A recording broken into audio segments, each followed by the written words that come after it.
This week we found out that the supercharger division is largely, if not entirely, gone, and there's a lot of theories about why that may be and whether it's a good thing or a bad thing, and I've got some strong opinions on that, but mostly what I've got is answers to your questions and I'd say refuting or debunking some of the crazier theories about how it's all going down. Joining me to discuss this is my good buddy Herbert from Brighter. Check him out. He does great work. And of course, I'm Brian. Welcome to Futuraza.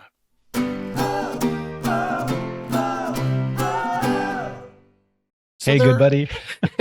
How you doing, good buddy? Breaka. Breaka. So there's no slides for this show because I don't think it needs any. We're just going to discuss it. I've got my notes here. So one of the theories I've heard is that they have enough superchargers, that just finishing out what's in the pipeline might be enough. Would you agree with that? Of course, that's not the theory. It wasn't because of that's why he did this. Okay. Well, there are people who say, in my experience, there's plenty, and that may be their experience. I know I've seen places where there are not plenty. Outside of Denver, come to mind. Even in Denver, there can be lines at superchargers from time to time on a Tuesday. There's not enough of them everywhere. You know, though, you have to drill down a little bit, right? So it's just plenty enough for now, especially if all the other automakers have slowed down their plans for growth.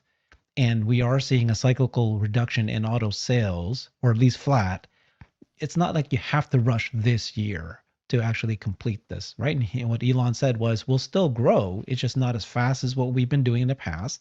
And we're going to focus on existing superchargers, increase uptime, and increase the number of chargers on the locations that we have.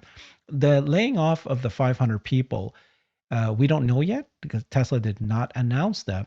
We do think it's real though, right? Because we have heard from people who worked there, and they've been tweeting out and they've been saying that it truly did happen. So I think more or less likely it did happen. And so what he's saying is that these are the people, as far as we know, we don't know the details exactly, but I think the understanding is that these are the people that were there for planning the project and installing it there. But it's not the people that are in the factories building these superchargers. And just what it was 3 weeks ago that they announced how they showed you how automated the creation of these superchargers are now. They just do everything in the factory, and then they come to the site and they plop it down. And there is work to negotiate with the location, with the government, and those kind of things to make that happen. But so it's like, it's not that we have enough and we don't need this anymore. It's we don't need it this year. And let's spend the money in the right places. That's what we need to do. The other theory I have is that, Elon comes in, takes a look at this, and they've automated everything about the creation of the supercharger build. Why aren't we automating the installation project management of that? There are not ways to do that. He sees how it's been like this, and they just added people. Let's get rid of the people for now. Save that money, spend it on AI for this year. Let's rethink how we're going to do this. I've been also hearing that they're rehiring people back. So it's not like, this feeling that there's a lot of people here we don't need. Let's just get rid of it. And then let's rehire the people we do need back. So I don't know what's happening, but Well, I would say we can confirm the leaks are real because when Elon unfollowed Whole Mars Catalog and Sawyer Merritt, he said it's because you published a leak rather than saying because you published a rumor. Of course, they publish rumors.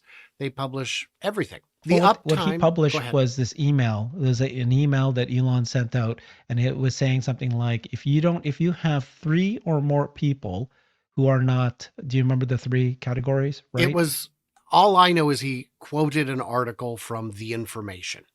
Right. And that was information in that email was leaked. So it was a second-hand, third-hand leak at that point. But I think it's sufficient to confirm it. The uptime, I've not had problems with uptime. I've seen very, very few individual handles out of service. I don't think that's it. Upgrading existing Elon said, we're going to focus on expanding the locations we have. That is a nightmare. You don't have enough power at those locations. You have to negotiate with the landlord because they don't own the vast majority of these. Then you've got to negotiate. Then you've got to deal with the permits. Then you've got to pull more power, definitely from the street, but possibly all the way from the substation. These are juice thirsty beasts we drive. Jeez, there's a So beast. just adding, just saying we're going to expand, there's still a whole lot of moving pieces, and say, well, if they can't, what do you think it takes 500 people to get permits? Have you ever pulled a permit? Yes, I think it takes 500 people to get one permit. Sometimes it feels that way. Permits are a labor intensive process that we haven't found a good way to automate. And if just Yeah. deploying things in the real world was easy, I think we'd see a greater adoption of solar roofs. That's been the problem, is dealing with all the Regulation. installers and permits Yeah. and So the other theory that I actually think has some merit to it is that, why does Tesla have to shoulder all of this work? Why not get partners? And so in certain countries, like in Europe, and I think even the US, right? Tesla has already partnered with some, Shell and these gas companies who are going to install superchargers in their gas stations. And then, so why aren't these other companies stepping up and working to expand this as well? That could be another angle. Would be just forcing them and asking them to do more of this on our behalf, on the and that's Tesla's behalf. fair. And that's Yeah, fair. The problem is, how has that worked out so far? Now, it's different when we're we're seeing saying, it. Yeah. well, I mean, the Electrify America, ChargePoint, EVgo Yeah. reliability has been an issue. The fact that Recharge is buying V4 cabinets is fantastic, and we love to see that, because it means that they're at least getting good equipment to start with. Right. But if that's the plan, I mean, we haven't heard that communicated. Another problem with the existing network is, well, other manufacturers are going to start using it in the next year. And it's going to be, well, the legacy sales aren't that big. Yeah, but they are Yeah. Small numbers. today. But in a year, I mean, it's still hundreds of thousands of sales. So another theory I heard is, well, robotaxi is so close, we won't need these Mm. chargers. And I don't buy that, because No. the robotaxi doesn't exist today. It will not be produced in meaningful numbers for at least a few years. Yeah. And during that time, Tesla's going to continue selling millions of vehicles, all of which are going to need to charge. There's an obstacle to adoption for people who do not have access to charging at home. People in apartments, people in condos. You can ask your landlord to install it. You can say, I will only live somewhere where charging is available, but it's, chicken and egg. Does a landlord decide to spend the money to put in chargers when no one has them? Or do you buy one with nowhere to charge it? And having fewer chargers makes it more difficult for that segment of the market to adopt, especially if we're going to be coming out with a lower cost intermediate compact. That would be crazy. But even with robotaxis, you're still going to need service depots Yeah. You still to need it. clean Yeah. and maintain them. And then you're going to need a charger there. So the robotaxi part, I don't buy. And then I've also seen people Yeah. saying inductive charging. They're all going to be, Yeah. Wireless. Sure. Yeah. Yeah. That's not the reason why they did this. I would Those will agree be with you. added to the whole system. At the end of the day, I'm not worried about this. That's a small issue. I don't think this is going to balloon into this massive concern. It is true that range anxiety is, I think, then the second after cost as the reason why people aren't buying electric vehicles. That is absolutely true. And even my wife heard about this, right? And so there's this public understanding. But Elon has done this many times in the past. This is not the first time where he got rid of an entire team and people thought this is going to be the end of it. There's always, come back a year from now and you'll see he's rethought this. There's going to be a new team added. There's a new angle to it. I think that at the end of the day, that's what it was, right? There's he looked at this team and he felt that he had announced a 10% layoff. I believe that he felt that these two leaders, one of them was in charge of Rebecca Tanichi was in charge of superchargers, wasn't letting go of people that they felt they should have let go. And his reaction is, you know what? I think there's a better way to do this. Anyways, let's get rid of the whole team. Let's rehire back the people that we do want, because you need to change the culture really quick. That matters more. We don't need increased superchargers this year. We'll probably need it, like you said, next year or the following year. We'll bring it back then. Let's spend the money on the things we need to spend it on AI. And I think that there's he's going to come up with a new way. Like I said, encouraging other partners to build it, striking deals with gas stations or automating a lot of this. I don't know if you need 500. Look what he did with Tesla, with the XX, right? Got rid of a lot of people. They were just sitting there doing nothing. What X you really doesn't need is, sell physical products that are being I agree. deployed in the real Yeah. No, world. no. I agree. I'm just saying that this is an example of Yeah, him, taking care of an organization and realizing very quickly who is useful and who's not. That's what I'm saying. Just he has that experience already. He knows he's done this for years and he's managed sure, many of the best companies in the sure. world. So It's reasonably clear to me that the critical aspects of this division will be shifted over into another division where they will yeah. be addressed there. Somebody else is going to be in charge of this. We don't know who. Operations? I don't know.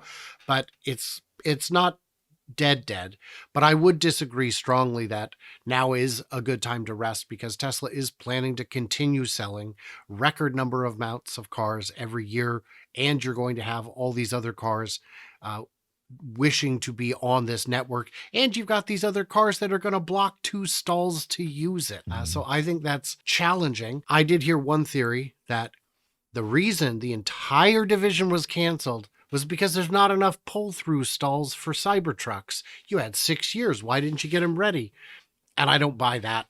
I Mm. don't think that you would have to believe that Elon No, has no, been no. so detached from the company for so many years that No, it's also, yeah, yeah, if you know Elon, he doesn't want you to do things way ahead of time. He wants you to do it at the right time. right time. And you know that the growth of Cybertruck is slow at the beginning and then it starts to increase.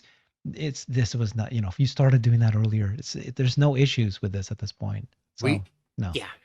Yes, you would be furious if it went too soon, furious if it Right. went too late. Yeah, too fast. And Yeah. it just feels like less of a wartime CEO and more of a rampage CEO. And sometimes you have to burn the field to plant the new crop. And I guess that's where we're at is is is burning the fields. I'm cautiously optimistic. I'm not sure that this is going to have any impact on my life personally, but I know there are No. those for whom it will, especially if you're a Uber or Mhm. Turo, or have some kind of fleet where you need to charge frequently and in inconvenient places. I think it's there's a possibility of this being uncomfortable in coming years. I do think that this hopefully lights a little fire under the legacy guys, saying, look, we're giving you access to our network, but we get access to yours too, and we have more cars. We want this to work for everybody. Go build stations. And like you said, I hope they start just buying these stations. Buy our equipment. You know it works. Yep. And it's going to be cheaper than anything else you can get, and more reliable and better, because it's mass produced and it's foolproof. Just going to build better fools, I think.